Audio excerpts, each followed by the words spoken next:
Look, I have been a combat instructor at the Galactic Military Academy for 73 cycles.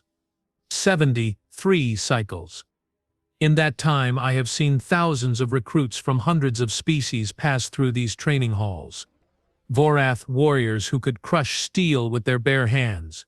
Keltharan scouts with reflexes so fast they could dodge plasma fire. Tygon berserkers who felt no pain and knew no fear. And then there was her, Corporal Jenna Reeves, human, 5 feet and 6 inches of pure, unadulterated audacity, wrapped in standard-issue combat fatigues. My name is Korvac, by the way. Second Claw of Bryn Dominion, master of close-quarters combat, decorated veteran of the Rim Wars, and apparently the unlucky bastard assigned to oversee the most insane species to ever join our little galactic community. Humans. Let me tell you something about humans. When they first applied for membership in the Galactic Coalition, we laughed. Actually laughed. Their planet. One single yellow star system on the outer edge of nowhere. Their technology, barely capable of faster-than-light travel. Their military experience, fighting each other for thousands of years over things like imaginary lines on maps and which invisible entity in the sky was the correct one to worship. The Council accepted them anyway. Quota requirements. Diversity initiatives. You know how it goes. That was 8 years ago. Now those same council members wake up screaming in the middle of their sleep cycles. But I am getting ahead of myself. It was a Tuesday, at least, that is what Jenna called it. Humans have this bizarre obsession with naming every single rotation of their planet. Tuesday, apparently, was the worst one. I still do not understand their calendar system, and frankly, I have stopped trying. The training arena was packed. Word had spread fast. Too fast. When you announce that a human cadet has challenged Commander Trellix the Undefeated to single combat, well, let us just say people clear their schedules. Trellix. Just saying his name made recruits from 10 different species suddenly need to use the waste facilities. The guy was a living legend. 8 feet tall. 4 arms. Exoskeleton harder than Durasteel. He had won 347 consecutive matches in the arena. 347. The last opponent who lasted more than 30 seconds against him had been carried out on a stretcher and spent 2 months in the regeneration tanks. And this tiny human who had been at the academy for exactly 6 weeks had walked into his office and challenged him, to his face, with a smile. I was there when it happened. I had to write the incident report. Trellix had been conducting a lecture on advanced combat tactics to a group of senior cadets. Jenna had simply walked in, interrupting him mid-sentence, and said, "Hey, big guy, I hear you are supposed to be tough. Wanna dance?" "Dance," she said, "dance." The lecture hall went silent. You could have heard a pin drop. Actually, someone did drop something. It clattered on the floor like thunder. Trellix stared at her.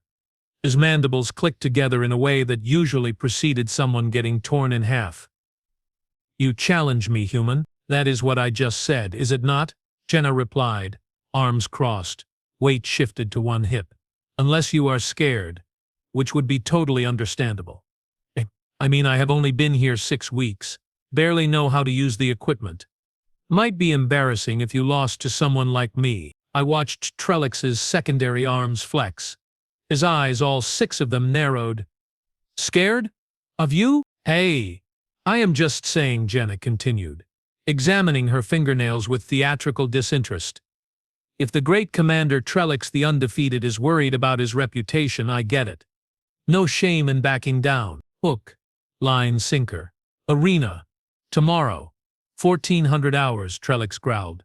"I will make sure they prepare the medical team." "Ah, that is sweet of you to worry about yourself," Jenna said, turning to leave. She paused at the door and looked back over her shoulder. "By the way, do you have a preference for which arm I break first?" "Just trying to be considerate." She left. Just walked out like she had commented on the weather. Trellix stood there, shaking with rage. The senior cadets looked like they were watching their own execution orders being signed. I followed her out into the corridor. "Cadet Reeves." She turned around, eyebrows raised. "Instructor Korvac, what can I do for you?" "What can you do for me?" I repeated, my translator struggling to convey my exasperation. You just challenged the most dangerous fighter in this academy to combat. Do you have any idea what you have done? Yep, she said, popping the P sound. Pretty sure I challenged the most dangerous fighter in this academy to combat. He will destroy you. Hospitalize you. Your species is fragile. Weak.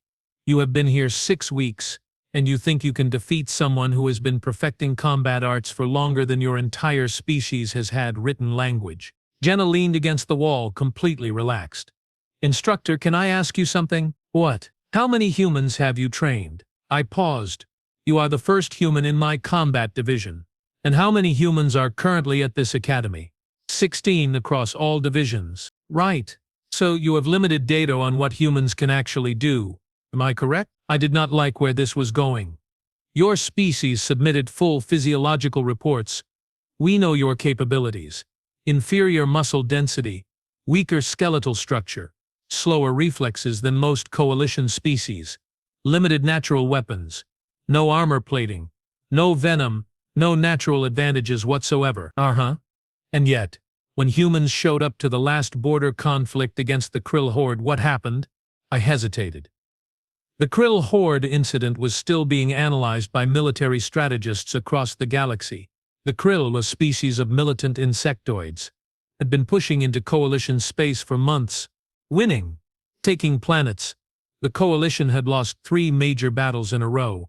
Then the human fleet arrived. What happened next violated about 17 different tactical doctrines and should have resulted in complete disaster. Instead, the humans won. That was different, I said. Ship combat. Different variables. Was it though? Jenna pushed off the wall. Look, instructor, I appreciate the concern. Really, I do. But here is the thing. You are right. We are weaker, slower, more fragile. On paper, we should not stand a chance against, well, pretty much anyone in this galaxy. Then why did you challenge Trellix? She grinned. That smile. I would come to know that smile very well. It was the smile of someone who knew something you did not. Something important. Because, instructor, we humans have something that your coalition species seems to have forgotten about over your millennia of civilization and fancy technology and genetic advantages. And what is that? We are really, really good at cheating. Before I could respond, she winked and walked away, humming something she called rock and roll music under her breath. I stood there in the corridor, feeling the first stirrings of what humans call dread. The next day, the arena was standing room only. Cadets from every species had packed in to watch. Some were taking bets. The odds were not in Jenna's favor. 300 to 1 against. Nobody, not a single person, believed she had a chance. Well, almost nobody. The human contingent, all 16 of them, sat together in one section. They looked relaxed, too relaxed. One of them, a male named Jack something, was eating what he called popcorn, just sitting there munching away like he was watching entertainment instead of the impending destruction of one of his own. I took my position at the instructor's platform. The arena was a circular space, 100 meters in diameter. Force fields separated the combat zone from the spectators. Various weapons lined the walls on racks. Standard-issue shock staffs, plasma blades, kinetic gauntlets, shield generators. Combatants could choose their loadout before the match began. Trellix entered first. The crowd roared. He was already wearing his combat harness, all 4 arms equipped with powered gauntlets. Each step he took shook the arena floor. He moved to the weapon racks and selected a massive warhammer. The thing was the size of a small vehicle. He hefted it with one hand like it weighed nothing. Then Jenna entered. The crowd went quiet. Not the anticipatory quiet from before. This was different. Uncomfortable. She was wearing standard combat armor. Nothing special. No modifications. No enhancements. She walked to the weapon racks and stood there, hands on her hips, studying the options. She picked up a shock staff. Tested its weight. Put it back. Examined a plasma blade. Activated it. Watched the energy field shimmer. Deactivated it.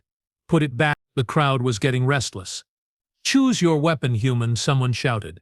Jenna turned around, empty-handed. Nothing. She had chosen nothing. Trellix laughed. It was not a pleasant sound.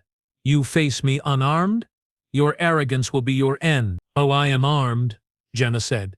She tapped her temple. Just not with anything you can see. The referee, a Valorian judge named Kess, floated to the center of the arena. Combatants, take your positions. This is a standard challenge match. Fight until incapacitation or surrender. Lethal force is permitted but not encouraged. Medical teams are standing by. Do you both understand the terms? Yes, Trellix said. Crystal clear, Jenna replied. They moved to opposite sides of the arena. Trellix took a combat stance. Warhammer ready. Jenna just stood there, hands loose at her sides, weighed on the balls of her feet. Begin, Cass announced, and the force field separating them dropped. Trellix charged. 8 feet of armored fury, 4 arms, Warhammer raised. The ground shook with each step. He closed the distance in seconds, faster than something that size should be able to move. Jenna did not move. She just stood there. The crowd gasped. She was frozen in fear. Had to be. No other explanation. Trellix brought the Warhammer down, at the last possible instant. Jenna moved. Not away, toward. She stepped inside his guard, inside the arc of the hammer, so close she was almost touching him. The hammer smashed into the ground where she had been standing, sending up a shower of arena floor particles. Before Trellix could react, Jenna jumped. Not away. Up she planted one boot on his lower knee joint, used it as a springboard and vaulted higher. Her other foot caught him in what passed for a throat on his species. Not hard enough to damage but enough to make him gag and reflexively tilt backward. She used that momentum, grabbed one of his shoulder plates, swung herself around behind him, locked her legs around his neck from behind. The crowd was on its feet. Trellix roared and reached back with 2 of his arms, trying to grab her. She was already moving. She twisted, using her body weight, and suddenly Trellix was off balance. He stumbled. She let go, dropped to the ground, and swept his legs. All 8 feet and 4 arms of Commander Trellix the Undefeated crashed to the arena floor. The impact was seismic. The crowd was screaming now. Incoherent noise. Trellix rolled, faster than I expected, and came up swinging. His backhand would have decapitated her if it connected. It did not connect. Jenna ducked under it, impossibly low, her spine bending in a way that made me wince. She popped back up inside his guard again. This time she struck 3 quick hits. Solar plexus equivalent, kidney equivalent, nerve cluster in the armpit of his 3rd arm. Trellix's arm went numb. The shock was visible on his face. What? He gasped. Humans are endurance hunters, Jenna said, conversationally, dancing back out of range. We evolved chasing prey until it collapsed from exhaustion. We do not quit. We do not stop. And we have gotten really, really good at finding weak points. Trellix snarled and charged again. This time he was smarter. He feinted with the hammer, then tried to grab her with his free arms. Jenna rolled under the grab, came up behind him again. This time she jumped onto his back, full body weight, found a seam in his armor, drove her fingers into the nerve cluster there. Trellix screamed. Actually screamed. His 2nd arm went limp. He spun, trying to throw her off. She held on, rode him like a bucking bronco as she later explained the concept to me. 2 arms down, she called out cheerfully. Want to surrender now? Instead of answering, Trellix threw himself backward, trying to crush her against the arena floor. She saw it coming, released her grip, pushed off his back as he fell. Executed a flip that would have made an acrobat jealous. Landed on her feet 10 meters away. Trellix hit the ground hard. Again. His armor cracked. Warning lights flickered on his chest piece. The crowd was absolutely losing their minds. I had never heard noise like this in the arena. Never. Trellix got up, slowly. He was breathing hard. 2 of his 4 arms hanging useless. His armor damaged. His pride shattered. Jenna was breathing hard too, but she was grinning. Actually grinning. You know what the best part about being human is? She asked, loud enough for everyone to hear. We have been fighting and killing each other for our entire history. Thousands of years. Tens of thousands. While you all were forming your peaceful coalitions and singing songs about unity, we were down on Earth perfecting the art of murder. War is in our blood. Violence is our heritage. We have forgotten more ways to hurt each other than most species have ever learned. She started walking toward him, not running. Walking. Slow. Deliberate. And now you have invited us to join your galaxy. Given us access to all your species. Let us study your physiologies, your weak points, your nervous systems, your pressure points. Trellix raised his warhammer again, but his hands were shaking. The thing is, Jenna continued, I actually like you, Commander. You are tough, skilled. You have earned your reputation, but you made one critical mistake. What mistake? Trellix growled. Jenna's grin widened. You thought this was a fair fight. She moved, faster than before. Impossibly fast. Later I would learn that she had been holding back, conserving energy, letting him tire himself out while she studied his patterns. Endurance predator indeed. She closed the distance before he could swing, slid between his legs, popped up behind him. Both hands found nerve clusters on his remaining functional arms. Trellix's warhammer fell from nerveless fingers, all four arms now useless. He tried to turn, to use his bulk as a weapon, but Jenna was already in motion. A kick to the back of his knee. He stumbled. A strike to his helmet. His head snapped to the side. She jumped, grabbed his head, used her body weight to pull him down. Commander Trellix, the undefeated, fell to his knees. Jenna landed in front of him, breathing hard, sweating, but standing. The arena was silent. Absolutely silent. She looked him in the eyes. All six of them. Do you yield? Trellix stared at her. I could see the war happening behind his eyes. Pride versus pragmatism. Reputation versus survival. Finally he spoke. His voice was quiet. Defeated. The arena exploded into chaos. Not the word I promised not to use, but actual chaos. Noise. Movement. Aliens of every species jumping to their feet, screaming, shouting. Some in celebration, some in shock, some already frantically calculating their lost bets. The human section was going absolutely crazy. Jack something had thrown his popcorn into the air in celebration. It was raining down on other spectators, who seemed too stunned to care. Jenna helped Trellix to his feet. Actually helped him. Extended her hand and pulled him up with strength that should not have been possible from someone her size. Good match, she said. You almost had me twice. Trellix looked at his hand, then at her. You are stronger than you look. We all are, she replied. That is kind of our thing. Medical teams rushed in. Trellix waved them off, but they insisted on checking his arms. The nerve blocks would wear off in a few hours. He would be fine. Physically, his pride would take longer to heal. I made my way down to the arena floor.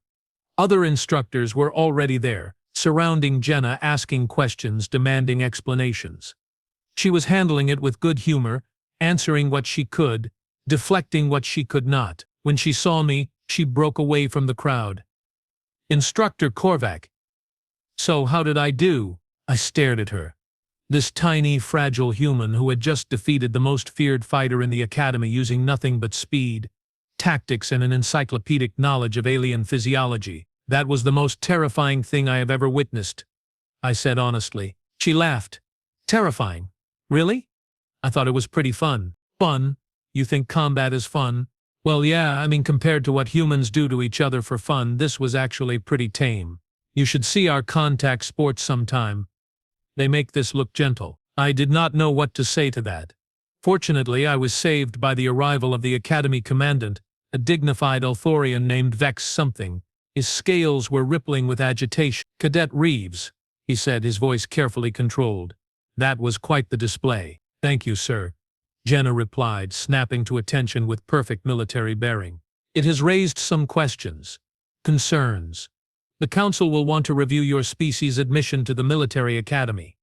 Your capabilities were significantly understated in your application materials. Jenna's expression did not change, but I saw something flash in her eyes. Calculation. With respect, sir, nothing I did today was beyond human norms. Any human with standard military training could have done the same. We provided accurate physiological data.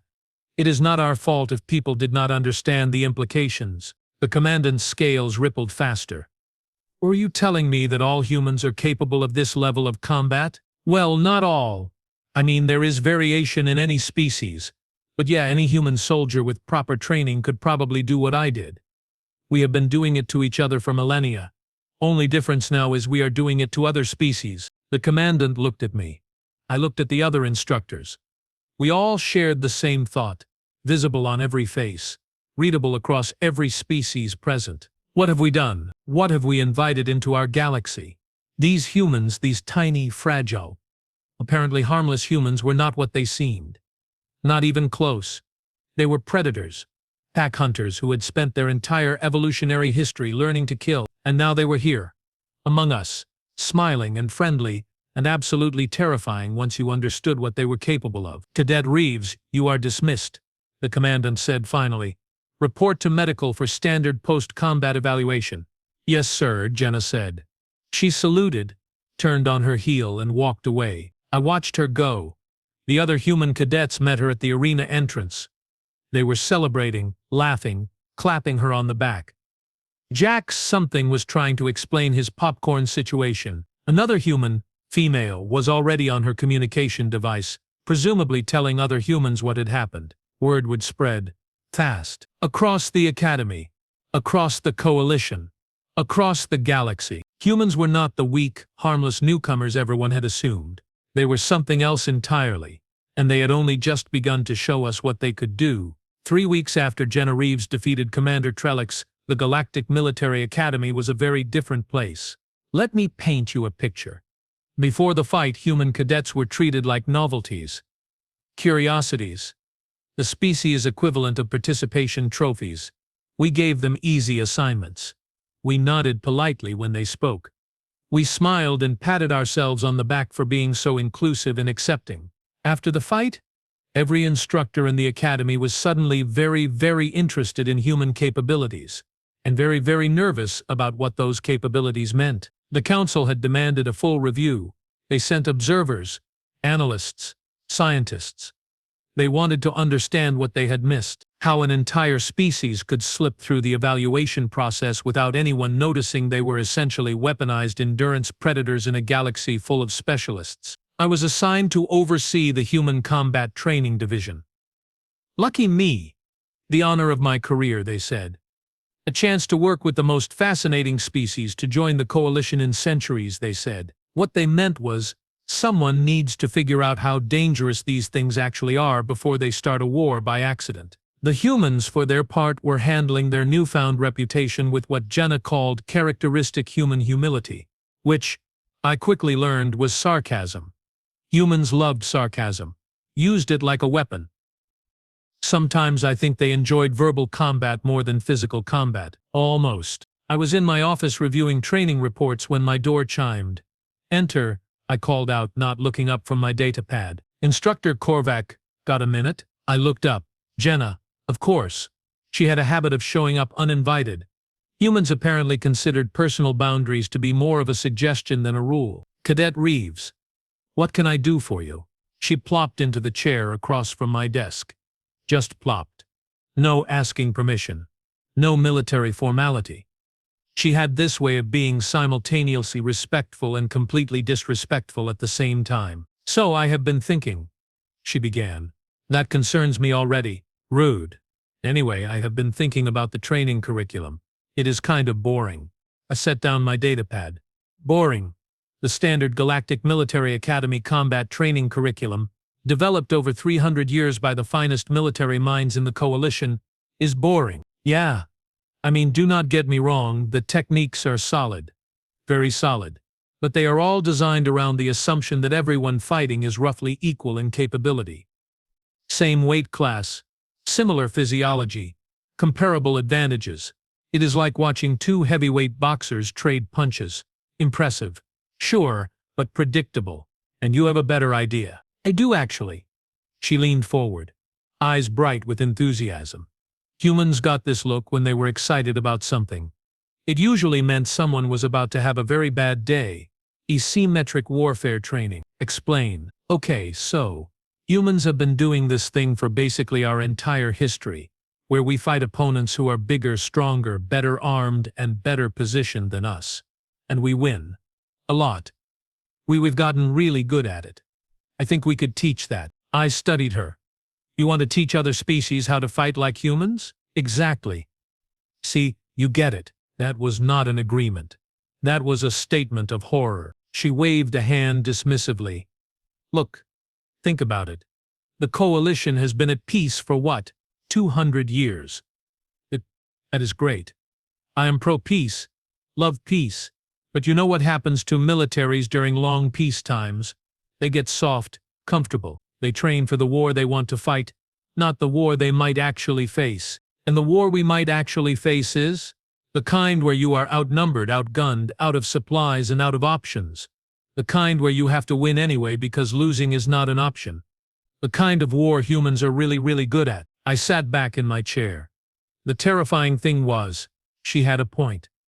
The coalition military had not faced a serious threat since before humans discovered fire. Our tactics were designed for honor duels and territorial disputes between roughly equivalent forces. Our entire military philosophy assumed certain rules would be followed. Humans did not seem to believe in rules. Not when survival was on the line. I will present your proposal to the commandant, I said finally, but I make no promises. Jenna grinned. That grin. You know what? Instructor, I think you and I are going to be great friends. Friends. With a human, the species that just upended 3 centuries of military doctrine in a single arena match. We are not that bad once you get to know us. We are actually pretty fun at parties. I do not want to know what humans consider a party. Your loss. We do this thing with fermented grain beverages and loud music and dancing. It is amazing. She left before I could respond. Just stood up and walked out, leaving me sitting there wondering, not for the first time, what the galaxy had gotten itself into by accepting humanity into the coalition. I presented her proposal to Commandant Vex. He stared at me like I had suggested we recruit space pirates as instructors. You want to let the humans teach a class on asymmetric warfare. That is what Cadet Reeves proposed. Yes. The same Cadet Reeves who defeated our most decorated combat instructor using tactics that our entire military database flagged as borderline illegal. The tactics were not illegal. Just unexpected. And very, very effective. The commandant's scales were doing that rippling thing again. He did that a lot around humans. This is insane. Possibly. But consider this. The humans are here. They are in our military. They are not going away. We can either learn from them, understand them, integrate their methods into our doctrine, or we can keep pretending they are just another species and hope nothing ever goes wrong. And if teaching other species to fight like humans creates a galaxy full of asymmetric warfare specialists, then we have a much more capable military. One that might actually survive the next real threat we face. The Krill Horde incident proved our current methods are not sufficient. He was quiet for a long time. I could see him thinking, calculating, weighing risks and benefits. Finally he spoke. 1 class, trial basis, limited enrollment, heavy supervision. And if anything goes wrong, it is your responsibility. Understood, sir. And Korvac, make sure they understand this is training, not a demonstration of how to start a revolution. 2 weeks later, Jenna stood in front of 30 cadets from 15 different species. The classroom was packed. Word had spread about the human tactics class. Everyone wanted to see what these terrifying newcomers would teach. I stood at the back of the room observing, ready to intervene if necessary. Hoping it would not be necessary. Jenna walked to the center of the room. She was wearing standard combat fatigues. No weapons, no equipment, just her. Good morning, everyone. I am Corporal Jenna Reeves, and welcome to Asymmetric Warfare Tactics, or as we are calling it, How to Win When You Probably Should Not. Before we begin, I need to establish something very important. This class is not about honor. It is not about fair fights. It is not about following the rules. This class is about survival, about victory, about going home alive when the other guy does not. If that makes you uncomfortable, the door is right there and I will not judge you for leaving. Nobody moved. Of course nobody moved. These were military cadets. They did not back down from challenges. Okay then, let's talk about what asymmetric warfare actually means. It means you are facing an opponent with advantages you do not have. Maybe they are bigger, stronger, better armed. Maybe they have more soldiers, better technology, home field advantage. Whatever. The point is, if you fight them straight up, you lose. Period. End of story. So you do not fight them straight up. She started pacing. Humans did that when they were thinking. Predator behavior. Prowling. Humans have a saying. If you find yourself in a fair fight, your tactics suck. We mean that. Fair fights are for sports. For entertainment. For bragging rights. Real combat. Real war. That should never be fair. You should stack every advantage you can possibly find in your favor before the fighting even starts. A Vorath cadet, massive and muscular, raised one of his 4 hands. But is that not cowardice? Where is the honor in such tactics? Jenna smiled, not her usual smile. This one had teeth. Honor is what the winners write about in history books. The losers do not get to write anything because they are dead. Tell me, cadet, if your entire planet was being invaded and you could save your people by fighting dishonorably, would you do it? The Vorath hesitated. I suppose I would. Exactly. Honor is a luxury. Survival is a necessity. Remember that. She turned to address the whole class. Now let me tell you about a battle from human history. We call it the Battle of Thermopylae. 300 Spartan warriors, that is a type of human soldier, held off an army of somewhere between 100,000 to 300,000 Persian soldiers for 3 days. 3 days. 300 versus potentially 300,000. The class stirred. Numbers like that did not make sense. Could not make sense. How is that possible? Someone asked. Terrain. The Spartans picked a narrow pass where the Persians could not use their numbers advantage. Could only attack a few at a time. The Spartans turned the enemy's greatest strength, their overwhelming numbers, into a weakness. That is asymmetric warfare. Find what your enemy relies on, then take it away. She pulled up a holographic display, battle maps, tactical diagrams. Examples from human history. Dozens of them. Hundreds. Thousands of years of humans fighting other humans, learning every dirty trick, every clever tactic, every possible way to turn disadvantage into advantage. Let's talk about another one. World War II, human conflict, the Battle of Britain. Germany had more planes, more pilots, better technology. Britain should have lost. But they had radar, early detection. They could see the enemy coming and position their limited forces exactly where they needed to be, exactly when they needed to be there. They won by fighting smarter, not harder. More examples. More stories. More impossible victories snatched from certain defeat. Vietnam, Afghanistan, both of them. The Winter War, the American Revolution, guerrilla warfare, insurgency tactics, sabotage, ambush, deception, psychological warfare, every trick humans had learned over 10,000 years of continuous warfare.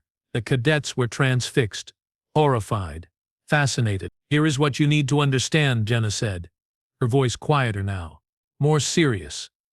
Every species in this galaxy has some natural advantage. Vorath are strong. Kalthara are fast. Tygon feel no pain. Althorians have armor. But humans? Our advantage is that we are adaptable. We learn, we improvise. We overcome. We find ways to win that nobody else thought of because nobody else was desperate enough to try. A Keltharan scout, slender and graceful, spoke up.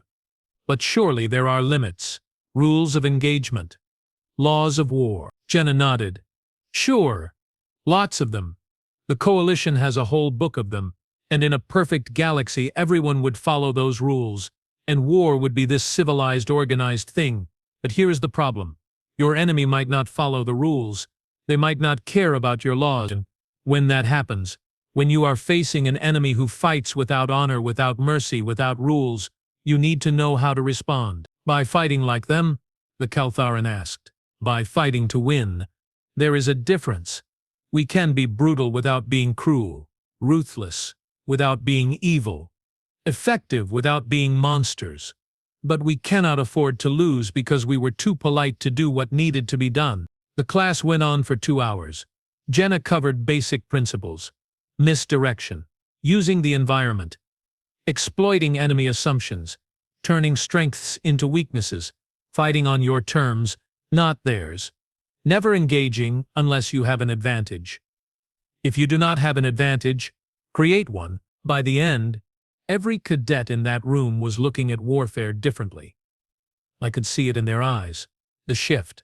The realization that everything they had learned before was just one approach, one philosophy, one way of thinking. Humans offered another way. A darker way, perhaps. A more pragmatic way.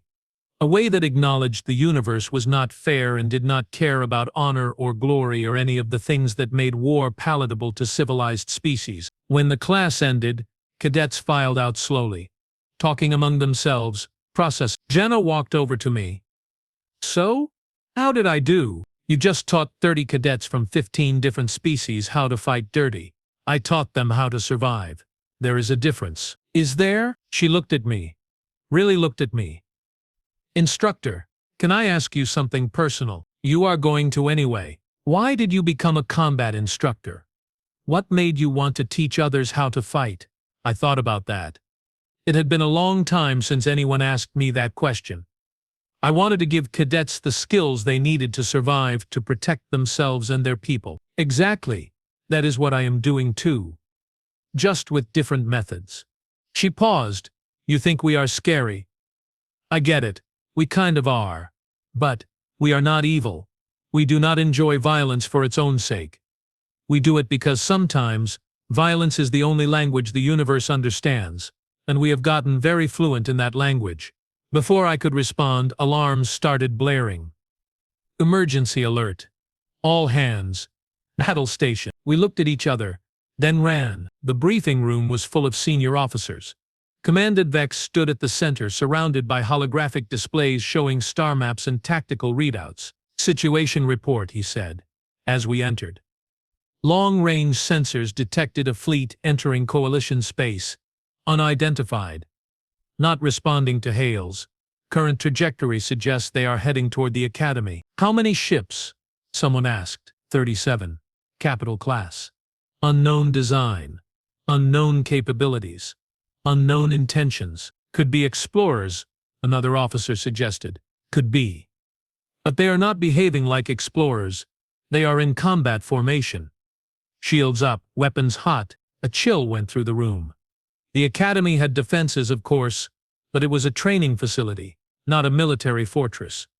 If this fleet was hostile and determined, we would not last long. Estimated time to arrival, I asked. 4 hours. Maybe less if they increase speed. What about reinforcements? Nearest Coalition fleet is 12 hours away. We are on our own until they arrive. Silence. Heavy. Oppressive. So what do we do? A younger officer asked. Evacuate. We have 3,000 cadets and 500 staff. Evacuation would take at least 6 hours. And we do not have 6 hours. We stand and fight. More silence. Everyone in that room knew what that meant. We were outgunned, outnumbered, probably outclassed.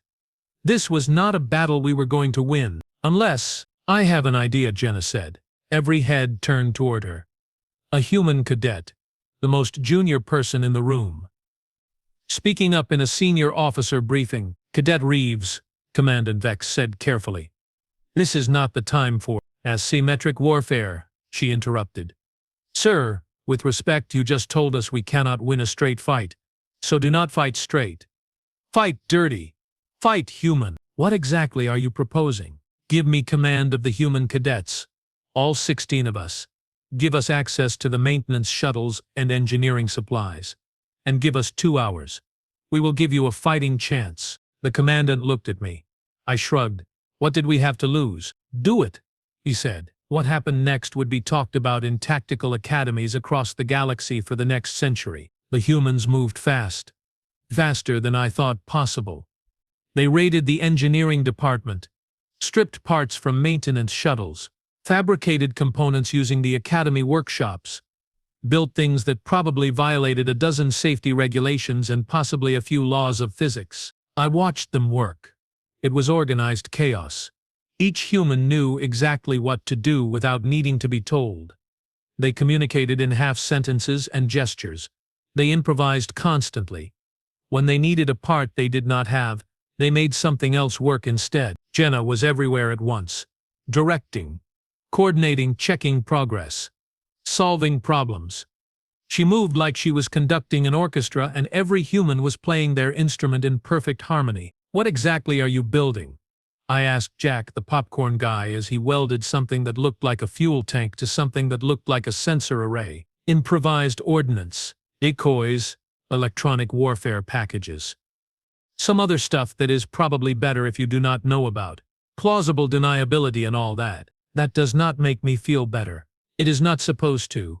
It is supposed to make the enemy feel worse. 2 hours later, the unknown fleet arrived. 37 ships. Massive. Sleek. Designs unlike anything in the Coalition database. They took up position around the Academy. Surrounded us. Weapons charged, then they transmitted. The message was in a language our computers did not recognize.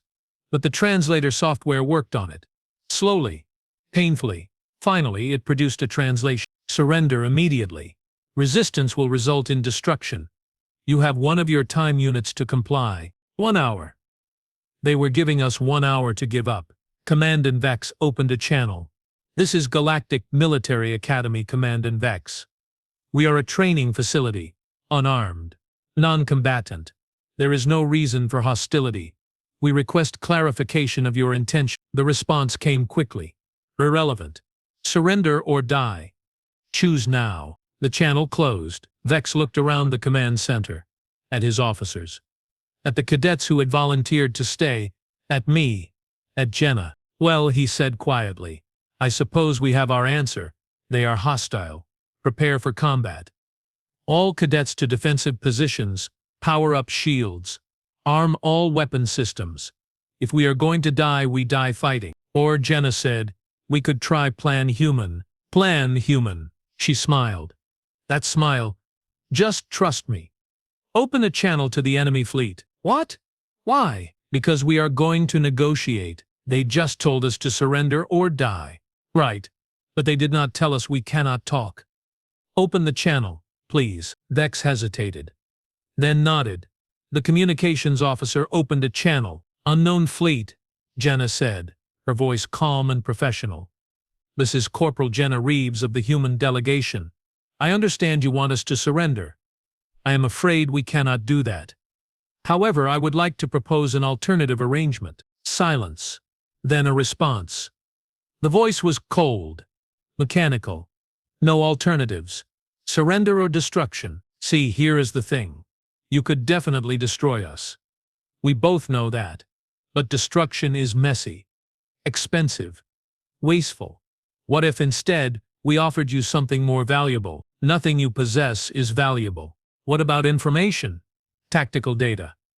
Star charts. Access codes to coalition military networks. All yours. In exchange for letting the cadets and non-combatants evacuate safely. I stared at her. She was offering to give them classified military intelligence. That was treason. High treason. The kind that got entire species expelled from the coalition. Why would you betray your own? The voice asked.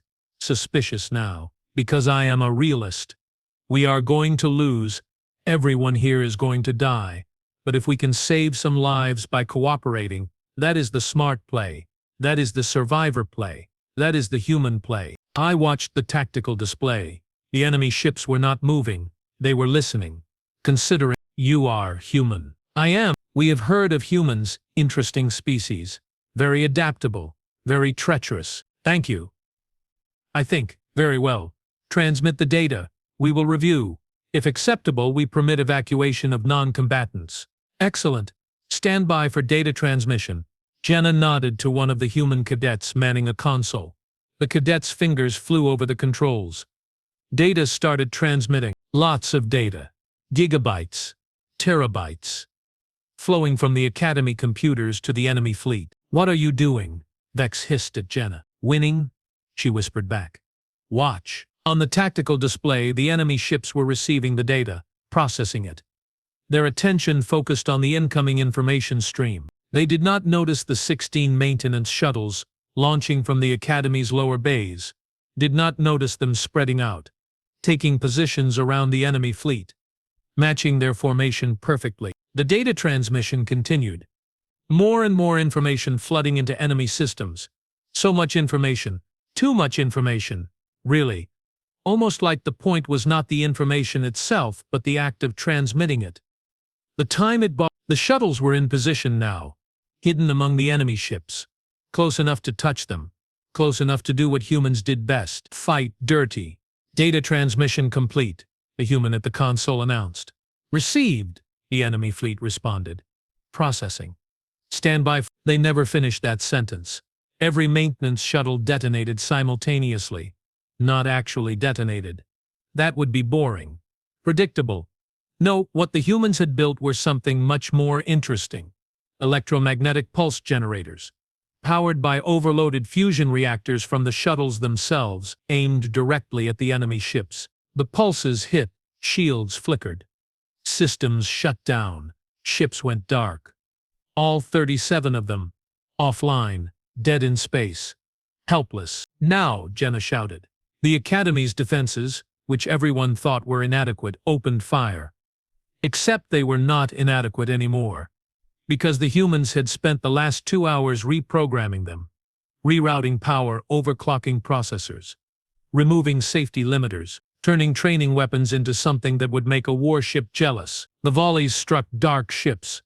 No shields, no countermeasures, just armor. And the humans had thoughtfully included precise targeting data in that helpful information transmission. Weak points, shield generators, engine cores, weapon systems. Every vulnerability mapped and marked. The enemy ships did not stand a chance. Some exploded immediately. Others vented atmosphere. A few managed to get emergency power online, tried to run, but the Academy's weapons tracked them with computer precision. The humans had uploaded targeting algorithms that would make a military AI weep with joy. 3 minutes. That is how long the battle lasted. 3 minutes from the first pulse to the last enemy ship going silent. The command center was absolutely quiet. Everyone staring at the tactical display, at the debris field that used to be a fleet, at the human cadets who were high-fiving each other and laughing like they had just won a sports game instead of a battle that should have killed everyone. What? Commandant Vex said slowly. Was in that data transmission? Oh, nothing important, Jenna said cheerfully. Random files, personnel records, lunch menus, maintenance schedules. Lots and lots of stuff that looks classified but is actually just garbage, with impressive-sounding names. The point was not the data, the point was to keep them busy while we got into position. And those devices on the shuttles? Electromagnetic pulse generators. We built them from spare parts. They are completely illegal under about 47 different treaties, by the way, which is why we will need to make sure there is no evidence they ever existed. Fortunately, all the evidence just vaporized along with the shuttles, so that is convenient. You planned this entire thing. Well, not this exact thing. We did not know they were coming, but we had been brainstorming ways to defend the Academy using asymmetric tactics. You know, for fun, just in case. Turns out, just in case happened. I found my voice. You used their own advantage against them. They had better ships, better weapons, better shields. So you took all of that away and fought them on your terms. Now you are getting it. See, if we tried to fight them straight up, ship to ship, we lose. Obviously. But if we fight them human-style, dirty and clever and underhanded, we win, because they did not expect it. They thought they knew what they were facing. A military academy. Standard tactics, standard responses. They did not count on humans. Nobody ever counts on humans, I said quietly.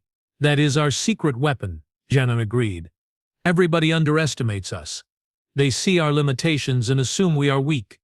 They do not see our adaptability until it is too late. Coalition reinforcements arrived 6 hours later. They found the academy intact, the cadets safe, the staff alive, and the wreckage of 37 unknown vessels drifting in space around the station. The after-action report took 3 days to compile. The analysts could not believe what they were reading. A training academy, armed with basic defenses, crewed primarily by cadets, had defeated a fleet that should have destroyed them in minutes, using tactics that did not appear in any military database, using weapons that technically were not weapons, using deception, misdirection, and ruthlessness that made seasoned officers uncomfortable. The council demanded answers. They sent investigators, demanded to know how this happened. Who authorized this? Whether protocols were violated. Commandant Vex took full responsibility. Said it was his call, his tactics, his victory. Never mentioned the humans. Never said a word about Jenna or her cadets or Plan Human, but word spread anyway. It always does. Cadets talked. Officers whispered. Stories circulated. The truth came out, piece by piece. Humans had saved the Academy. Humans had defeated an enemy fleet. Humans had done the impossible. Again, 3 months later I was back in my office. Reviewing reports, processing requisitions. Normal instructor work. My door chimed. Enter. Jenna walked in. She had a new insignia on her collar. She had been promoted, field promotion, for heroism in combat. First human in Coalition history to receive such an honor. Instructor Corvat. Got a minute? For you always. What can I do for you, Lieutenant Reeves? She grinned at the title. Still getting used to it. So, remember how I proposed that asymmetric warfare class? Yes. Vividly. Well, the council approved it. Full curriculum. Required course for all senior cadets. And they want humans to teach it. Of course they do. They also approved something else. A new division. Asymmetric Tactics Division. Humans only. Special operations. The kind of missions that need someone willing to fight dirty and win ugly. And you are here to ask if I want to transfer to this division. She looked surprised. How did you know? Because I have been around humans long enough to know how you think. You want someone to liaise between human tactics and Coalition command structure. Someone who understands both sides. Someone who has seen what you can do and is not terrified of it. Well, not completely terrified. So, you interested? I thought about it, about everything I had seen. Everything I had learned, about this tiny, fragile species that refused to accept limitations. That turned every disadvantage into an advantage. That fought with a creativity and ruthlessness the galaxy had forgotten was possible. One condition, I said. Name it. You teach me that popcorn thing, she laughed. That human laugh. Full of joy and mischief and the absolute certainty that she was going to have fun no matter what the galaxy threw at her. Deal, she said, extending her hand. I took it. Shook it. The human gesture of agreement and friendship. Welcome to the team, instructor. Sorry, I mean commander. You are getting promoted too, by the way. Congratulations. And that is how I, Corvat, second claw of the Vryn Dominion, decorated veteran of the Rim Wars, master of close quarters combat, became the first non-human commander of humanity's asymmetric tactics division. It has been 5 years now. 5 years of watching humans teach the galaxy their way of war. 5 years of impossible victories. 5 years of enemies underestimating us until it is too late. The galaxy is a very different place now. Safer, stronger, more prepared for threats we cannot see coming. Because now we have humans, and humans do not believe in impossible. They do not accept defeat. They do not follow the rules when the rules do not work. They find another way. Always. And if you are very lucky, they are on your side when they do.